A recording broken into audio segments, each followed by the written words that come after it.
নমস্কার বন্ধুরা, সুস্মিতার রান্নাঘর স্লাইস অফ লাইফে আরও একবার আপনাদের সকলকে স্বাগত জানাই। খুবই সহজ অথচ ভীষণই সুস্বাদু একটা হাতে মাখা ডালের রেসিপি তৈরি করে দেখাবো আজকের পর্বে। বেশি তেল মশলার খাবার খেতে যারা পছন্দ করেন না বা ঝটপট কম সময়ের মধ্যে কিছু বানিয়ে নিতে চান, অবশ্যই তাহলে আজকের রেসিপিটা ট্রাই করে দেখতে হবে। গরম ভাতের সাথে দুর্দান্ত খেতে লাগে আর বানানো ভীষণ সহজ।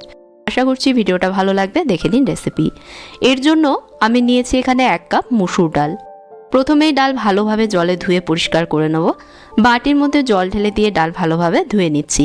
এভাবে 2-3 বার জল পাল্টে জল পরিষ্কার না হওয়া অবধি ধুয়ে নিতে হবে।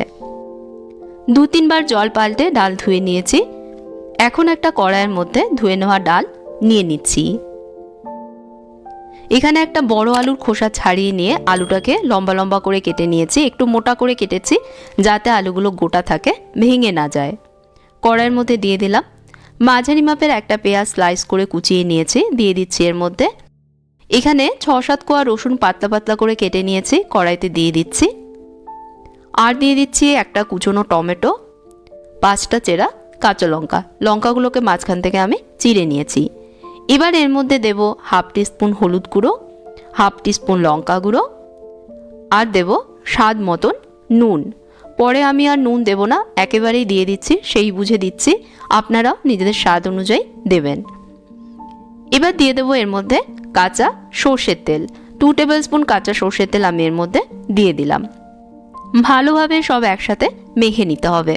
পেঁয়াজগুলো যাতে নরম হয়ে যায় তাই একটু চটকে এর সাথে মিশিয়ে দিচ্ছি।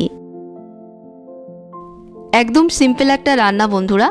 হাতে মাখায় এই ডাল খেয়ে দেখবেন, খুবই সুস্বাদু খেতে লাগে আর বানানো কিন্তু ভীষণ সহজ। সব ভালোভাবে মেখে নিয়েছি ডালের সাথে। এখন দিয়ে দেবো এর মধ্যে জল। আমি এর মধ্যে 1 গ্লাস সাথে 1/2 গ্লাস মানে টোটাল 1.5 গ্লাস পরিমাণ জল দিচ্ছি। তবে জলের পরিমাণ একটু 19-20 হলেও কোনো অসুবিধে নেই। ডাল সেদ্ধ করবার সময় যদি মনে হয় আরও জল লাগবে, সেক্ষেত্রে তখন আরও একটু গরম জল ডালের মধ্যে দিয়ে দিতে পারবেন। কড়াইটা গ্যাসে বসিয়ে দিয়ে ঢাকনা চাপা দিয়ে হাই আছে প্রথমে ডাল ফুটতে দিচ্ছি। এভাবে 5 মিনিট হাই আছে ডাল ফুটিয়েছি। ডাল দেখুন প্রায় সেদ্ধ হয়ে এসেছে, তবে পুরোপুরি এখনও কিন্তু সেদ্ধ হয়নি। সব একটু মিশিয়ে দিয়ে আবারও কড়াইতে ঢাকা দিয়ে দিচ্ছি, আর এই সময় গ্যাসের আঁচ হাই থেকে একদম কমে করে দিচ্ছি।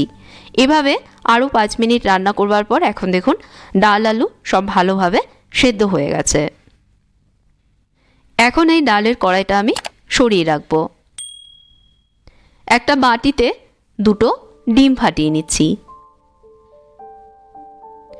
এর মধ্যে দিয়ে দিচ্ছি অল্প একটু নুন, 1/4 টিস্পুন দিচ্ছি হলুদ গুঁড়ো, আর 1/4 টিস্পুন দিচ্ছি লঙ্কা গুঁড়ো। এবার ডিমগুলোকে একটা কাঁটা চামচের সাহায্যে ভালোভাবে ফেটিয়ে নিচ্ছি।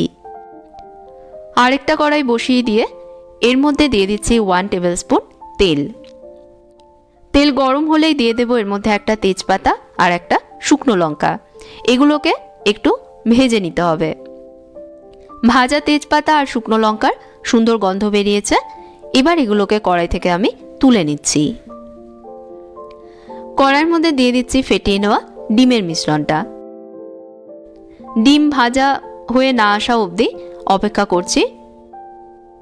কাঁচা অবস্থায় এটাকে ভাজ করবেন না, একটু ভাজা হয়ে আসা অবধি অপেক্ষা করবেন। ডিম ভাজা হয়ে আসলেই একটা সাইড দিয়ে এটাকে আমি ফোল্ড করে নিচ্ছি। মনে করিয়ে দিই বন্ধুরা, ভিডিওটা ভালো লাগলে অবশ্যই লাইক এবং শেয়ার করবেন, আর চ্যানেলটাকে সাবস্ক্রাইব করে নেবেন। নতুন রেসিপির আপডেট পেতে সঙ্গের বেল আইকনে প্রেস করবেন, আর আমার ফেসবুক পেজে অবশ্যই ফলো করবেন। ফোল্ড করে নেবার পর হাতার সাহায্যে 4 টুকরো করে এটাকে আমি কেটে নিচ্ছি। এর থেকে কম বা বেশি টুকরো করেও আপনারা কেটে নিতে পারেন। আমি 4 টুকরো করে এটাকে কেটে নেবার পর দুটো সাইডে একটু সময় ভেজে এগুলোকে কড়াই থেকে তুলে নিলাম। এবার সেদ্ধ করে রাখা মুসুর ডাল কড়াইয়ের মধ্যে দিয়ে দিচ্ছি। কড়াই ধুয়ে আরও একটু জল এর মধ্যে দিয়ে দিলাম। ভেজে তুলে রাখা তেজপাতা আর শুকনো লঙ্কা কড়াইয়ের মধ্যে দিয়ে ভাজা ডিমের টুকরোগুলো এবার এর মধ্যে দিয়ে দিচ্ছি। সব একটু ডালের মধ্যে মিশিয়ে দিয়ে আবারও কড়াইতে ঢাকা দিয়ে আরও 1-2 মিনিটের জন্য কম আছে ডাল ফুটিয়ে নিচ্ছি। 1-2 মিনিট ডাল ফুটিয়ে নিয়েছি। এবার দিয়ে দিচ্ছি এর মধ্যে 1 মুঠো কুচনো ধনেপাতা। সব আবারও মিশিয়ে দিয়ে আরও 30 সেকেন্ড ডাল ফুটিয়ে নেব, যাতে ধনেপাতার ফ্লেভারটাও ডালের মধ্যে মিশে যায়। 30 সেকেন্ড ডাল ফুটিয়ে নিয়েছি। এবার ডালের কড়াইটা আমি নামিয়ে নিচ্ছি। গরম গরম ভাতের সাথে পরিবেশন করছি। একদম সিম্পল একটা ডাল হওয়া সত্ত্বেও অসাধারণ খেতে লাগে গরম ভাতে। আজকের রেসিপিটা অবশ্যই একবার বানিয়ে দেখবেন বন্ধুরা, কথা দিচ্ছি আপনাদেরও ভালো লাগবে। ভালো লাগলে ভিডিওতে লাইক দিতে ভুলবেন না, ভিডিওটা শেয়ার করবেন এবং আমার চ্যানেলটাকে অবশ্যই সাবস্ক্রাইব করে পাশে থাকা বেল আইকনে প্রেস করে দেবেন। আজকের মতন বিদায় নিচ্ছি। আপনারা ভালো থাকবেন, ভালো রাখবেন। ধন্যবাদ।